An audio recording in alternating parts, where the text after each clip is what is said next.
కీర్తనల గ్రంథము 94వ అధ్యాయం 19వ వచనం చదువుకుందాం. నా అంతరంగమందు విచారములు హెచ్చగా నీ గొప్ప ఆదరణ నా ప్రాణమునకు నెమ్మది కలుగజేయుచున్నది. నీ గొప్ప ఆదరణ నా ప్రాణమునకు నెమ్మది కలుగజేయుచున్నది. ఆదరణ, నెమ్మది కలుగజేయువాడు దేవుడే. నా ప్రియమైన దేవుని బిడ్డలారా, ఈ ఉదయకాలమున శ్రమలు, సమస్యలు లేని వారు ఎవ్వరూ లేరు. అందుకే కీర్తనాకారుడు అంటాడు, నా అంతరంగమందు విచారములు హెచ్చగా. విచారం ఎప్పుడు వస్తుంది? సమస్యలున్నప్పుడు, శోధనలున్నప్పుడు, ఇరుకులున్నప్పుడు మనకు విచారము కలుగుతుంది. విచారము కలిగినప్పుడు మానవులైన మనము ఏం చేస్తామంటే ఆలోచన చేస్తాం. ఈ యొక్క సమస్యకు పరిష్కారం ఏంటి అని విచారము చేస్తూ, దిగులు పడుతూ, బాధపడుతూ ఉన్నప్పుడు నా ప్రియమైన దేవుని బిడ్డలారా, మన జీవితాలలో ఎప్పుడూ కూడా వాక్యము సజీవముదై వాక్యము మనతో మాట్లాడుతుంది. వాక్యము ద్వారా మన మనోనేత్రాలు తెరవబడతాయి. మనము ప్రతి ఒక్క వ్యతిరేకత మన దగ్గరికి వచ్చినప్పుడు, లేక మన యొక్క రిలేషన్షిప్స్ లో ఇబ్బందులు కలిగినప్పుడు, సమాధానం లేకున్నప్పుడు, మనం కురుంగి కూలిపోయినప్పుడు ఆయన వాక్యము మనల్ని బలపరిచి, ఆయన వాక్యము మనల్ని ఆదరిస్తుంది. మన అంతరంగములో విచారములు హెచ్చగా, నీలో ఉన్న బాధ, నొప్పి, ఆవేదన ఎక్కువైనప్పుడు, లోతుగా ఉన్నప్పుడు, నీ గాయము లోతుగా ఉన్నప్పుడు, ఆ లోతైన గాయమును లోతుగా వెళ్ళి బాగు చేయగలిగినది దేవుడు ఒక్కడే. మన యొక్క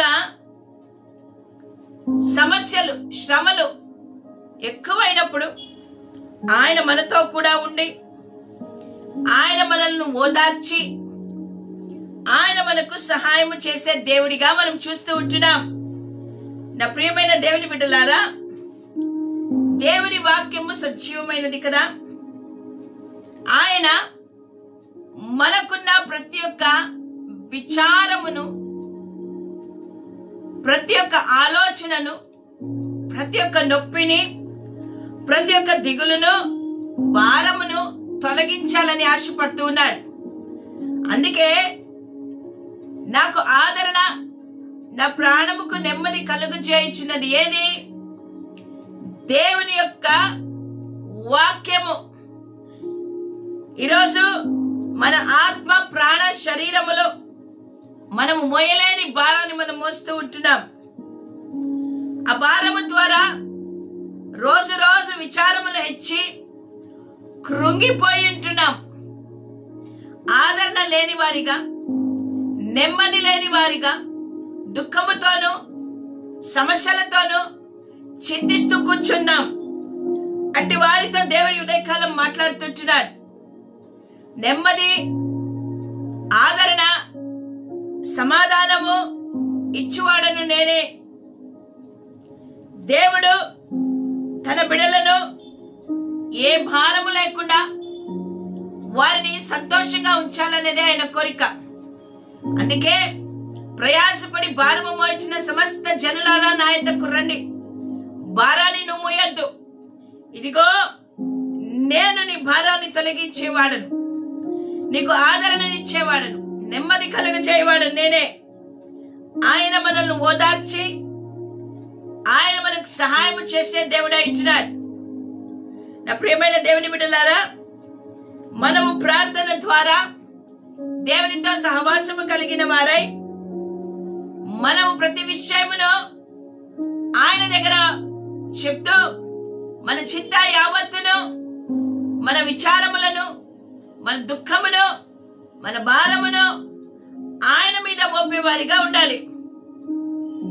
ఎప్పుడైతే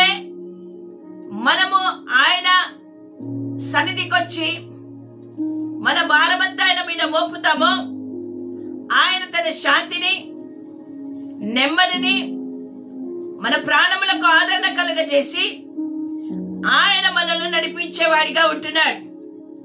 నువ్వు ఏ పరిస్థితుల్లో గుండా వెళ్తున్నావో ఆ పరిస్థితుల్లోనే దేవుడు నీకు తోడుగా వచ్చి నిన్ను ఆదరిస్తాడు, నిన్ను ధైర్యపరుస్తాడు, నిన్ను బలపరుస్తాడు, నిన్ను నడిపిస్తాడు.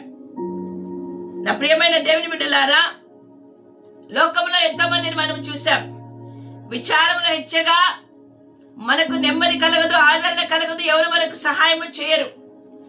మనుషులు నానా విధములైన ఆలోచనలతో మాట్లాడతారు, నానా రకాలుగా ఇబ్బంది పెడతారు. ఎవరితో మనం చెప్పినా ఒకవేళ ఆదరణ కలగకపోవచ్చు, నెమ్మది కలగకపోవచ్చు. కానీ మాట ఇస్తే తప్పని దేవుడు, ఆది అంతమై ఉన్నవాడు అనువాడైన దేవుడు, ప్రార్థనను ఆలకించే దేవుడు, మనకు సహాయం చేయడానికి సిద్ధంగా ఉన్న దేవుడు ఈ ఉదయ కాలమున ఆయన వాక్యము ద్వారా మన యొక్క విచారములను, మన యొక్క దుఃఖమును, బాధను పోగొట్టడానికి సత్యమైన వాక్యమును ఆయన మనకు అనుగ్రహించి ఉంటున్నాడు. వాక్యమైన యేసయ్య నీ ప్రాణమునకు నెమ్మది కలుగు చేసి నీకు గొప్ప ఆదరణనిచ్చే దేవుడు. అందుకే కదా కీర్తనకారుడు అంటాడు, నీ వాక్యమే నన్ను బ్రతికించేది, నా బాధలలో నాకు నెమ్మదిని ఇచ్చేది. ఈ వాక్యము ద్వారా మన జీవితాలు మార్చబడతాయి, వాక్యము ద్వారా బలపరచబడతాం, వాక్యము ద్వారా నడిపించబడతాం, వాక్యము ద్వారానే మన జీవితాలలో కార్యము జరుగుతుంది. అనగా యేసు ద్వారానే నా జీవితంలో కార్యములు జరుగుతుంది. విచారములు హెచ్చుగా ఉన్నాయని దిగులు పడకుండా నీ యొక్క భారమును, నీ యొక్క చింతను ఆయన మీద మోపు. ఆయన నీకు విశ్రాంతిని అనుగ్రహిస్తాడు, ఆయన నీకు సమాధానం అనుగ్రహిస్తాడు, ఆయన నీకు నెమ్మది కలుగజేస్తాడు, ఆయన నిన్ను ఆదరించి నడిపిస్తాడు. హల్లెలూయా. దేవుని నామానికే మహిమ కలుగునుగాక. ఇంతకంటే గొప్ప అవకాశం ఏదైనా ఉందా? వ్యాధితో ఉన్నావా? నీ పిల్లల విషయంలో దిగులుగా ఉన్నావా? మీ యొక్క భర్త మారలేదని ఆలోచన కలిగి ఉన్నావా? అప్పులు ఏ రీతిగా కట్టాలని విచారముతో ఉన్నావా? ఇదిగో సమస్యలు ఎప్పుడు తొలగిపోతాయనే దుఃఖముతో ఉన్నావా? రోగములో పడక మీద ఉన్నావు, ఎప్పుడు వ్యాధి నయమవుతుంది అని ఆలోచన చేస్తూ ఉంటున్నావా? నీ బంధువులు, స్నేహితులు అనేకమైన మాటలు మాట్లాడుతూ నిన్ను నొప్పి పెడుతూ ఉన్నారా? నీ కుటుంబంలో నీ పిల్లలు నీ మాట వినడం లేదా? పిల్లల వివాహాలు జరగడం లేదా? ఇదిగో ఇల్లు కట్టలేకపోతున్నావా? గర్భఫలము నీ బిడ్డలకు లేకుండా బాధపడుతున్నావా? ఏ సమస్యతో నువ్వు బాధపడుతున్నావో దాని కొరకు విచారముతో ఉంటున్నావు, దుఃఖముతో ఉంటున్నావు. కానీ ఈరోజు ఉదయ కాలమున నువ్వు దేవుని సన్నిధికి వచ్చి దేవుని సన్నిధిలో నువ్వు ప్రార్థించినప్పుడు దేవుడు నీ విచారములను కొట్టివేసేవాడు. ఆ హెచ్చుగా ఉన్న ఆ విచారములను తొలగించి ఆయన నీకు ఆదరణ, నెమ్మదిని కలుగజేసి నీకు సంతోషాన్ని ఇస్తానని ఉదయకాలమైన వాగ్దానము చేస్తూ ఉంటున్నాడు. వాగ్దానము చేసిన దేవుడు నమ్మదగిన దేవుడు, ఆది అంతము ఆయనే అంటున్నాడు. ఆయన సమస్తాన్ని చేయగలిగిన దేవుడు. ఈ ఉదయకాలమున ఆ విశ్వాసం ఉంచి ఆయన వైపునకు రా. ఆయన చూడు, నీ కొరకే ఆయన సెలవులో మరణించాడు. నీ పాపాల నిమిత్తము, నీ శాపాల నిమిత్తమే ఆయన సెలవులో మరణించాడు, నిన్ను విడిపించాడు.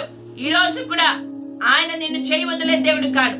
ఒకని తల్లి వాణిని ఆదరించినట్లు ఆయన నిన్ను ఆదరించి నీకు నెమ్మది కలుగ చేయువాడు ఆయనే, సమాధానం ఇచ్చేవాడు ఆయనే, ప్రేమ చూపువాడు ఆయనే, నిన్ను నడిపించువాడు ఆయనే, అనగా వాక్యము.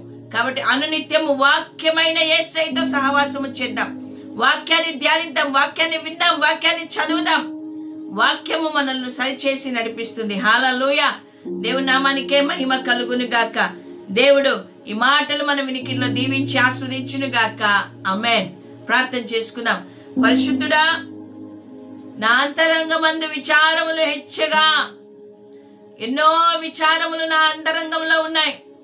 నా హృదయాంతరంగములోన ప్రతినిత్యము నాయనా ఏదో ఒక సమస్య, ఏదో ఒక బాధ, దాని గురించి విచారిస్తూ విచారముతో కృంగి ఉంటున్న నన్ను, మమ్ములను ప్రభువా, ఈరోజు ప్రభువా నాయనా నీ గొప్ప ఆదరణ ద్వారా నీవు నా ప్రాణమును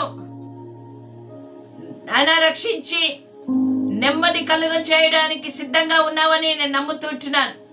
ప్రభువా, విచారములను కొట్టివేసి నాలో సంతోషాన్ని, సమాధానాన్ని దయచేయి ప్రభువా. మా ఆదరణకర్త అయిన దేవా, ఆదరణ కలగజేసి నైనా ఇదిగో తండ్రి, నైనా నా ప్రాణమునకు నెమ్మది కలగజేసి నైనా ప్రతి బంధకము నుండి విడిపించి నడిపించమని యేసు నామములో అడిగి వేడుకుంటున్నాను నా ప్రియ పరలోకపు తండ్రి. ఆమేన్.